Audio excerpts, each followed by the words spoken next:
অন্যান্য মাহরামদের সাথে তিনি অন্য মহিলাদের সাথে তিনি গেলেন, যাতে করে কোনো অসুবিধা হলে সেই মহিলা তারা টেক কেয়ার করতে পারে, এবং এয়ারপোর্ট থেকে স্বামী তাকে রিসিভ করলেন। এরকম করলে অনেক ওলামা ইকরাম জায়েজ বলেছেন, যদিও বেশিরভাগ ওলামা ইকরাম সাধারণভাবেই মাহরাম ছাড়া সফর করতে নিষেধ করেছেন, সেটা হজের সফরে হলেও।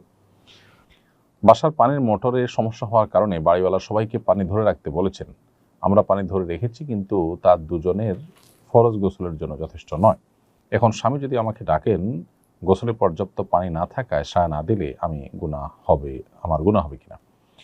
প্রথম কথা হলো যে পানির বিকল্প, ফরজ গোসল করার জন্য আসলে অনেক বেশি পানি আমরা ব্যবহার করি, কিন্তু অনেক বেশি পানি আসলে প্রয়োজন নেই। অনেক অল্প পানিতেই কিন্তু ফরজ গোসল করা যায়। অতএব ফরজ গোসল করার জন্য আপনার কেনা পানি, একটা 2 লিটার 2.5 লিটারের বোতল পানি দিয়েও কিন্তু গোসল করা সম্ভব। বিধায় স্বামী স্ত্রীর পারস্পরিক শারীরিক সম্পর্ক, যেটি চরিত্র